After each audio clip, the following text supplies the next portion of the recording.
Ruth Asawa was a renowned American modernist sculptor and educator. Born in 1926, she grew up with her 6 siblings on her parents' California farm. Ruth was 16 when Executive Order 9066 was issued. In February 1942, Ruth's father, Umakichi Asawa, was arrested by FBI agents and incarcerated at a separate detention camp in New Mexico. Well, it was about 11 o'clock, and 2 men came. And they flashed their badge and they said, we're from the FBI, we come to pick you up. And so he came in and they allowed him to eat lunch, and we ironed a shirt for him, and he got into his black suit, and then he went with him. For 6 months, she didn't know if her father lived. She didn't see him again for 6 years. She and her family were taken to the Santa Anita racetrack, the largest detention center on the West Coast. More than 19,000 Japanese Americans passed through it on their way to the camps. For much of 1942, the Asawa family was forced to live in barracks made from horse stalls. Among the incarcerates were animators from the Walt Disney Studios who conducted lessons in the stands at the track. Without long hours of farm chores, Ruth used her free time to practice art. In September 1942, the Asawa family was sent by train to an incarceration camp in Rohwer, Arkansas, where Ruth continued to spend most of her time painting and drawing. She attended high school in the camp, studied art, and volunteered as the art editor for the school yearbook. Asawa's period of incarceration came to an end in August 1943 when she was issued an identification card by the War Relocation Authority. It permitted her to travel to a college in Milwaukee, Wisconsin, where she intended to become an art teacher. Her high school English teacher from Rohwer, Mrs. Beasley, drove her to the train station. She told Ruth, "This is a terrible thing my government has done to your people. Don't look back on your life here. You must go on." Ruth never returned to Rohwer. She did not see her parents again until 1948, 3 years after her release.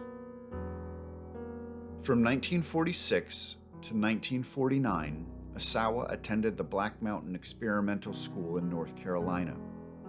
She said, "Black Mountain gave you the right to do anything you wanted to do."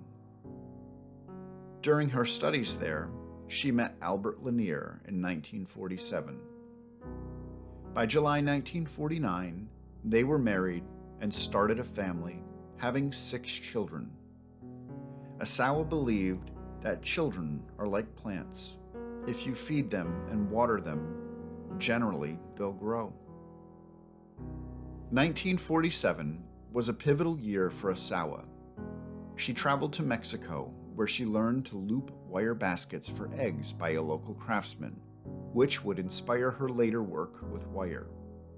She was especially known for her biomorphic wire forms and public art installations. A craftsman there showed her how to make egg baskets out of a galvanized wire. And then when she got back to Black Mountain College, she was just playing with the wire again in these kind of basket forms. And one of her friends says, "What happens if you close it up?" And so she closed it up to see what would happen. And that's where the first sculpture comes, where it's not a utilitarian, it's not practical, it's suspended. She advocated for the creation of the first public arts high school on the West Coast, in the heart of San Francisco. In 2010, the school was renamed the Ruth Asawa San Francisco School of the Arts. I really feel like she wanted children to know the joy of making art, making something from nothing. Her final public commission was the Garden of Remembrance at San Francisco State University, a collaboration with art gallery director Mark Johnson and landscape artists Isao Ogura and Shigeru Namba.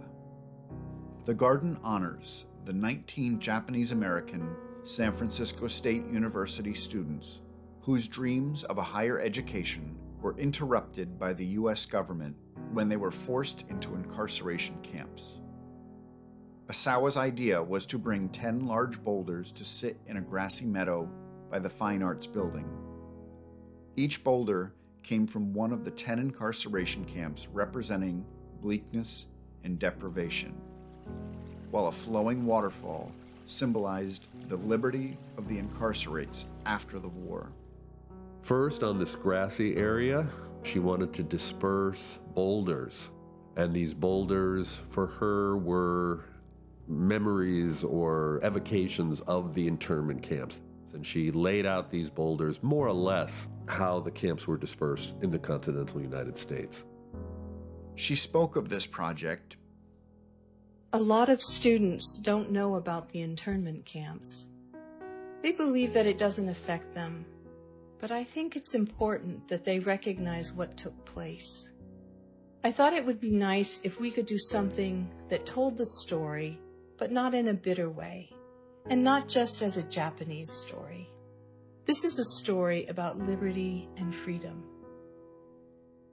In 2019, the U.S. Postal Service issued the Ruth Asawa Commemorative Forever stamps, showcasing 10 of Asawa's wire sculptures. In 2021, she was inducted into the California Hall of Fame. In 1994, when she was 68, Ruth Asawa reflected on her incarceration. I hold no hostilities for what happened. I blame no one.